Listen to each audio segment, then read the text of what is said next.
তারপরে বলছে লা ইউখজিকা ফি উম্মতি, আপনার উম্মতের ব্যাপারে আমি আপনাকে লজ্জিত করব না। ওয়ালা ইয়াসুউক, আপনার দিলে আমি ব্যথা দিব না। বন্ধু, শুধু এইখানেই শেষ না। ও কুমিরার মানুষ, কেমনে বুঝাবো? শুধু কিয়ামতের মাঠে আরো সে যায় আমাদেরকে চান নাই, যেদিন দুনিয়ার থেকে বিদায় নিতেছেন, বিদায় লগ্নে এখনই চলে যাবেন, মালাকুল মউত অপেক্ষায় দাঁড়ানো আছে। জিবরিল আলাইহিস সালাম আয়েশা খবর দিতেছে আল্লাহ আপনার অপেক্ষায় আছে। আপনি মালাকুল মউতকে কেন হাত রাখতে দেন না? আল্লাহ আপনার অপেক্ষায় আছে। ইলা রফিকিল আলা, আপনি কি আল্লাহর কাছে যাবেন না? কিন্তু চোখে ছিল পানি।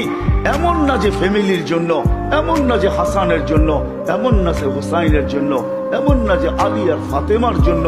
9 ফ্যামিলি ক্ষুধার্ত ছিল, নিজেও ক্ষুধার্ত অবস্থায় দুনিয়ার থেকে যাইতেছেন। 1 বেলা না, 2 বেলা না, কয়েক বেলার ক্ষুধার্ত ছিলেন।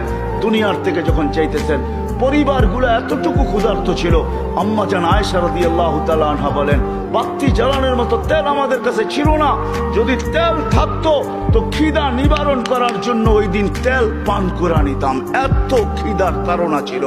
ওই নবী দুনিয়ার থেকে চলে যেতেছেন, ফ্যামিলির জন্য চোখে পানি না। মালাকুল জিবরিল জিজ্ঞাসা করছে চোখে পানি কেন? বলছে ফামাল লিবাদি উম্মতি, আমার পরে আমার উম্মতকে কে বুকে রাখবে? কে রাখবে?